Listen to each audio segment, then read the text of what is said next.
Hey everyone, this is the Pixel Detective, and today we're going to be doing a tutorial typographic portrait. It's mainly achieved in Illustrator, but the final touches are done in Photoshop. So let's just dive straight into Illustrator. Okay, so what you want to do is choose a subject, and I think I just grayscaled this in Photoshop and then brought it in, but you can use color if you want, make changes later on. So the main kind of thing you want to do is to create a layer of paths that trace kind of the contours of the face of your subject. So I've just kind of followed along certain sections, forehead, cheeks, chin, upper lip, nose, the neck, just kind of how I thought it kind of worked together. Um, if you're brand new to Illustrator, all you need to do is make a new layer by going to the layers panel, clicking at the top right, new layer, and then maybe just call it face paths. Oops, there we go, face paths. And all you need to do is select the pen tool, and then I'm just going to delete the fill here, and then click on a nice color. It doesn't really matter. It's just to kind of see what's going on this layer. I just chose a pink one just because it contrasts with what I'm drawing over. Anyway, so you just start drawing your paths, following the contours of the face. I'm just going to increase the point size of the stroke just so it's easier to see on the YouTube video. Just make your paths kind of like this. This is essentially what you're going to be applying your type to. So you kind of maybe want to think about, is the type going to reach from this line to this line? You might perceive problems like the fact that this is bottlenecking here. You might want to start off with larger text and then go into smaller font size. But it's just kind of, I think that probably just worry about following the contours of the face is probably the most important thing, just because it just means that it's going to kind of affect the overall look eventually. So that's kind of all you need to do really, is kind of draw the paths kind of like that.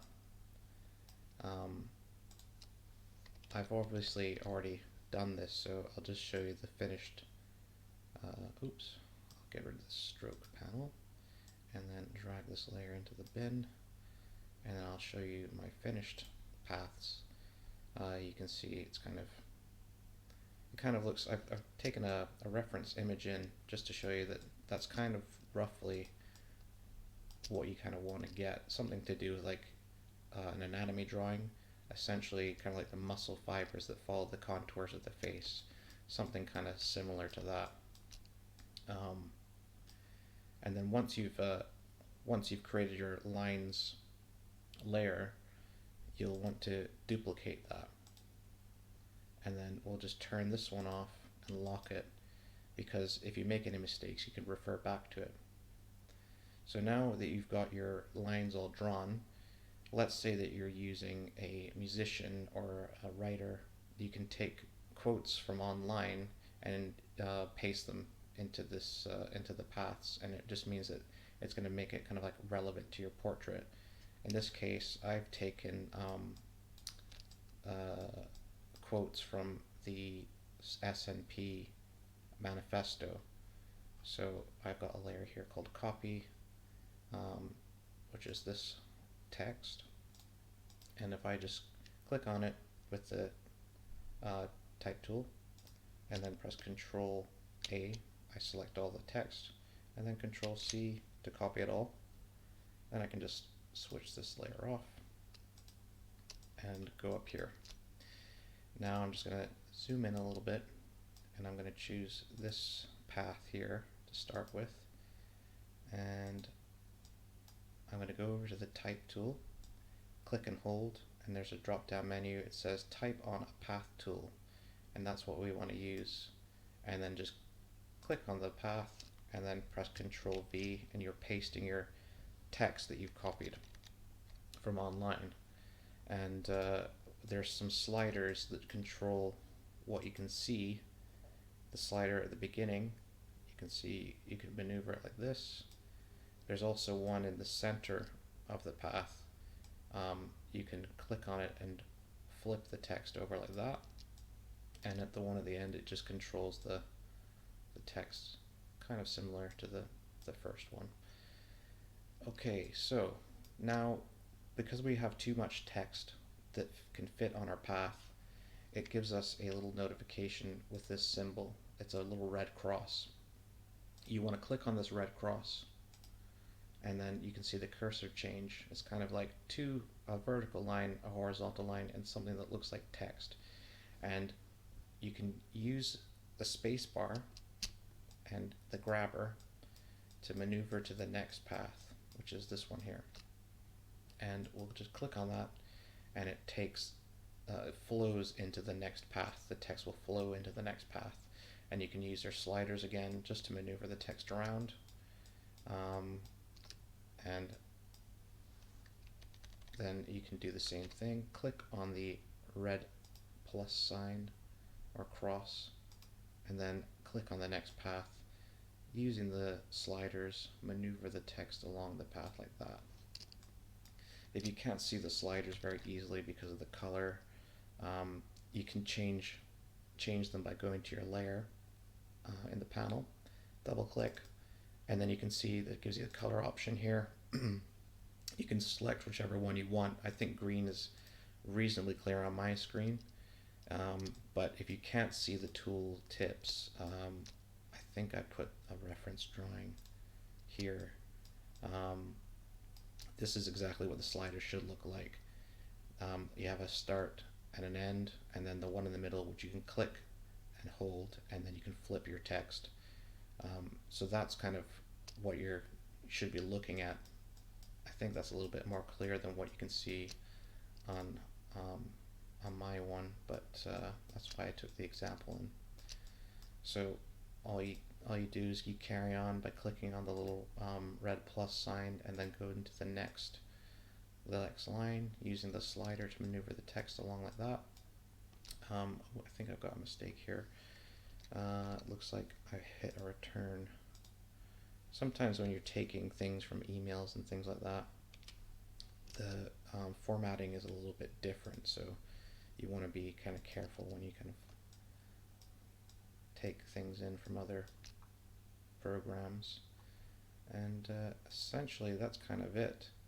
I think the only problems that I've had, which I think it's here on this, I'll show you on this path, it's actually kind of difficult to select this path because all these paths are feeding into a narrow point, like a bottleneck, and it's making it difficult for me to click on this red cross now, which I need to click on so that I can maneuver the text to the next path. So the reason is, it's because when you have an object, let's just make a quick example here. When you have an object that you want to click on, but there's one in front of it, what you need to do is put the object behind the other, right? So there is a shortcut to do this, where you can press Control, and then using the left square bracket on your keyboard, you can put the object behind the other one, right? And if you want to bring it forward, you just click on Control and then on the right square bracket, like that. So in this instance, I think that this path is actually behind the one above it, which is making it difficult for me to click on this red cross. So we're just going to press a Control and on the right square bracket a couple times, and then hopefully when we zoom in here and click on the square,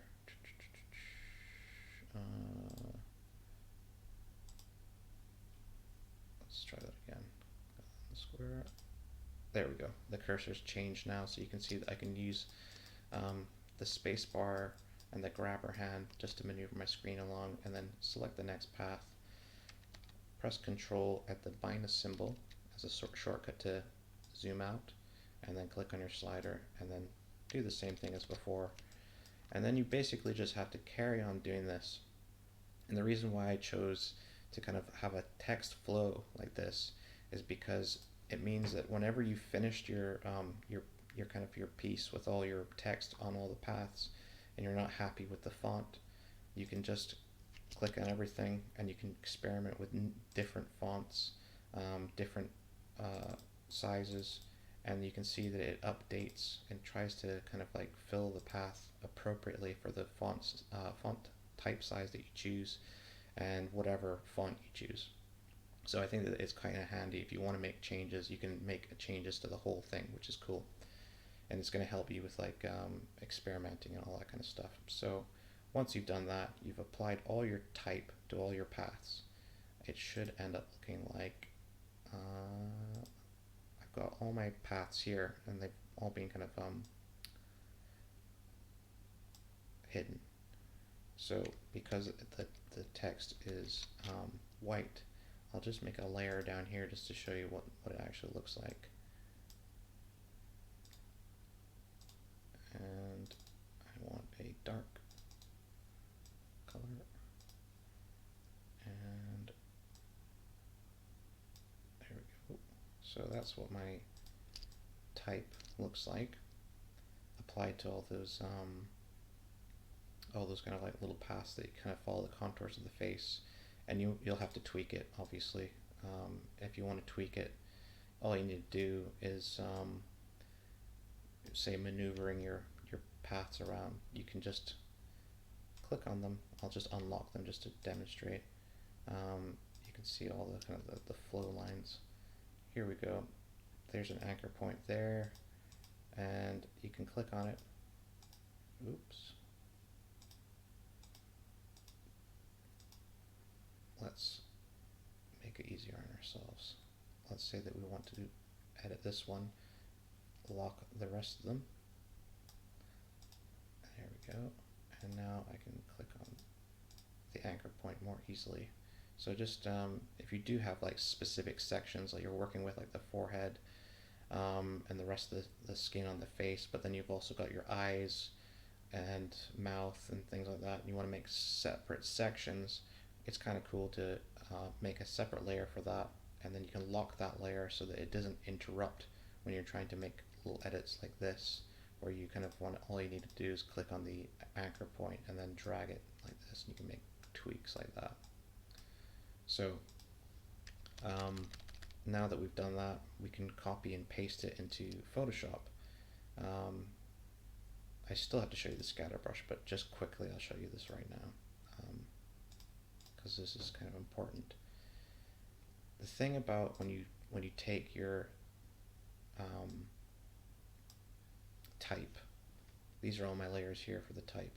I'll just click on it and hold down Control, and then I'm just selecting all my layers like this, and I'm just going to press Control and C to copy them, and I'm going to hop into Photoshop. Now this is kind of what you have, but if you do paste it into Photoshop without doing what I'm going to show you next, you can see that it goes into the wrong position. So there's a cheat to kind of make it go in the correct position, which I kind of used here, where I just made a frame the same size as the artboard. Now if you want to know the dimensions of your artboard, just go to the artboard over here, but if you don't have it like I have this setup, you can just go to Window and then click Artboard there. Then just click on this little symbol here, and it tells you the width 500 mil by 750 mil, and then the upper left corner is just zeroed out at 0, 0 for the X and Y coordinates. So I want to use those same properties that I'm going to use for my frame, which is essentially just a little rectangle tool, and then all you need to do is click like this, type out the dimensions. What did I have? 500 by 750. So you type out your dimensions like that, hit OK. then you can go to your transform tool there, or if it's not there, go to window, and then it should be down at the bottom somewhere, transform. And then you just go to the top left and click, and now you just select your X coordinates, hit 0, press tab, brings you to the Y coordinates, and then press 0 again. So now you've got a blank, because I've not got a fill property or a stroke property applied to it. It's just kind of a shape with no properties. So it's a shape that is the same size as our artboard, and it's in exactly the same position. So like we were doing before, when we selected all our text, we just do the same thing, click, click, click, press Control, and then select everything. And then all you need to do is select that frame as well. So then we can just press Control C, copy it, take it into Photoshop, and press Control V, and then paste it in as a smart object. And then there you go. It's in exactly the right position. And that's a little trick for you. Hopefully that will help. I'm just going to bin this for now. And we're going to go back in, and we're going to show you how to use the scatter brush. So the scatter brush is a really cool explosive bit of text that you could see, and it's actually really quite simple to kind of like to create, even though it looks chaotic and looks kind of complicated. Essentially, all the scatter brush is, I'll just hop onto this layer. I don't think there's anything on it at the moment. So I've already created it. So just to show you, I go to the brushes panel, and obviously go to window if it's not on the screen at the moment, and then you can just scroll up to brushes and click. Obviously I had it selected, so it's just gotten rid of it, but there we go. Click on it again. Here's my brush, scatter brush. There's 1 and there's 2. So all I did was I used kind of like a few letters and just changed the colors of them. I think that the reason why I did this initially is because I thought if I used a lighter and a darker color, it would seem like some of the letters are receding into the darkness, and some are kind of going closer to the light, so it would give it more of a 3D effect. But I suppose it just depends. You know, you can just experiment and see what looks cool for you, and then just kind of scatter them about like this. And if you want to see what I've applied to my scatter brushes, this is the first one. It'll show you the properties, so you can just make a note, hit pause or something, and write down the properties if you kind of think that they look cool. And then the next one, the properties of this one. Oops. What I've done is I've just applied a scatter brush to whatever was on the screen. So that's why it's just gone like that. But basically, this is the properties of the scatter brush. And for this one, so you can hit pause and write down those ones if you're happy with the way it looks. But I'm going to quickly show you how to make one, because it's very simple. All you need to do is let's just use a couple colorful squares, just kind of as a demo. Choose some colors. Yellow and a green. Looking fresh. Okay, that's our scatter brush. We select the shapes, and then we go to our brushes panel, and then we go to the top right, click new brush, and then it gives you the option to choose a scatter brush. We select that, press OK. You can name your scatter brush. I don't, just random name. Now I selected random for everything because I wanted to look random. So actually I'm just going to press OK right now, because I've got the same shapes, but this isn't the scatter brush. These are just the shapes we used to make the scatter brush. So actually we're going to delete these, and create a path, because the scatter brush can follow a path. So that's a path, and then we're going to click on our scatter brush, which we've created, and that's the scatter brush. Now, because we've got it on screen now, we can double click on it, and we can maneuver around and play about with the settings and see what it looks like in the preview.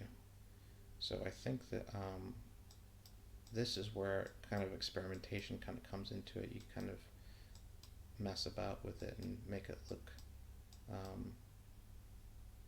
cool.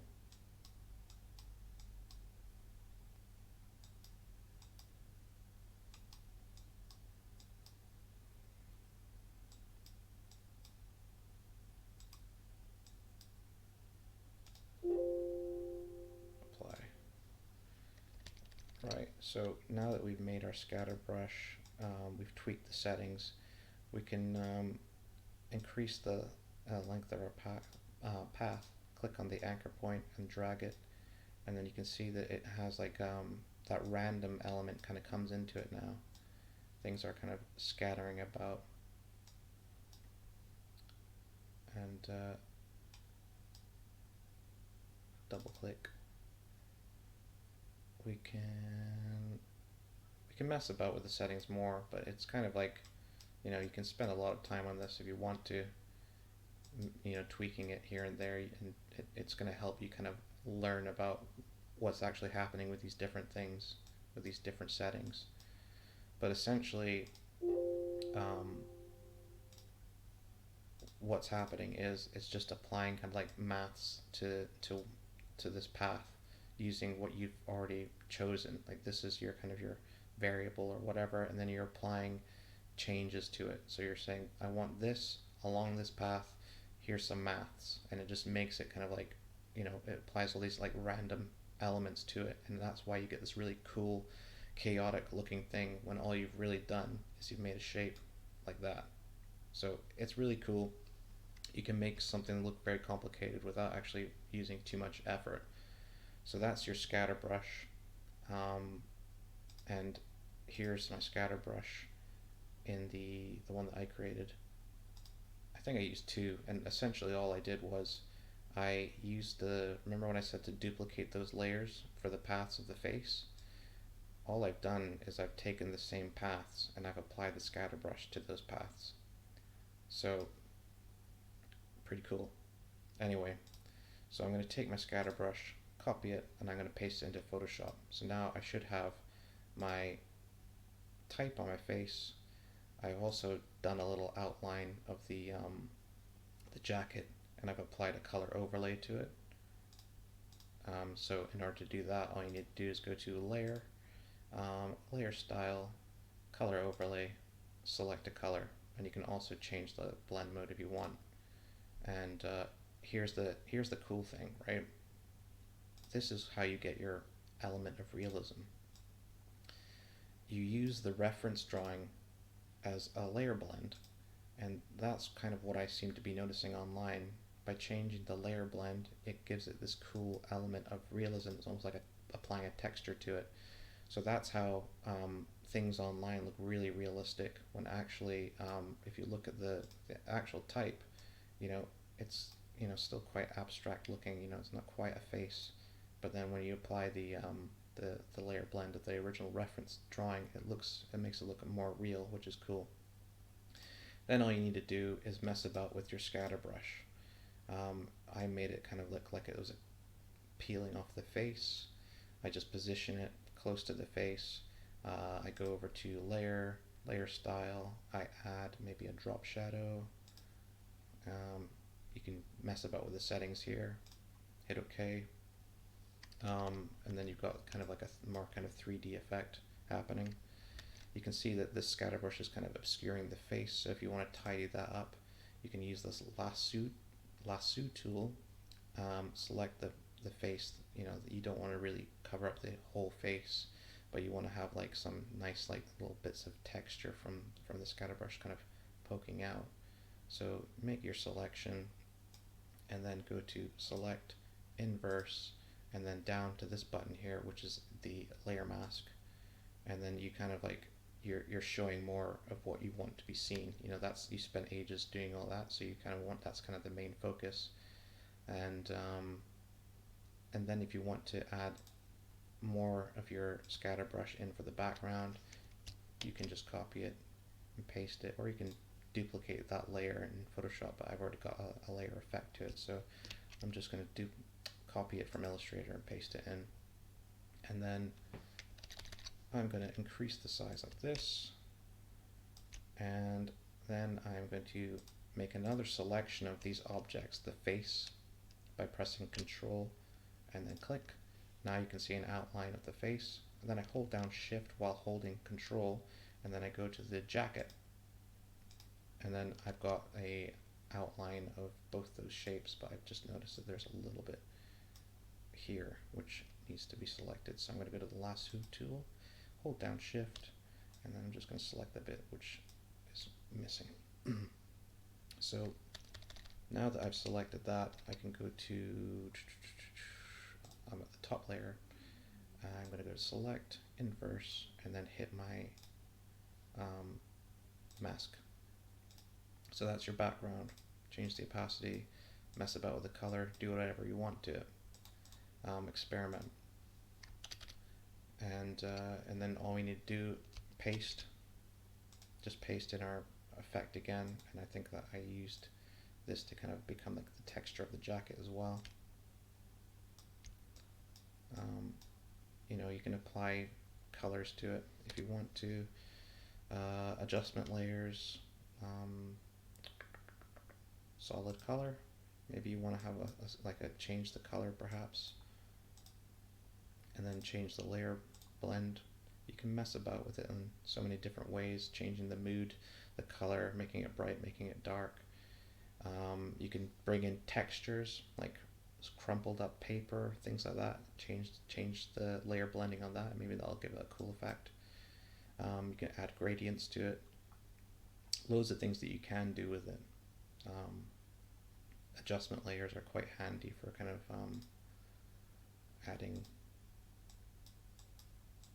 changing elements of it.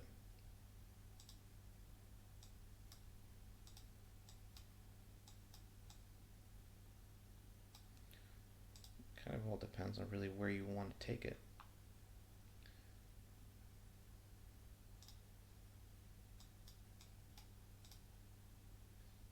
You can add a new layer,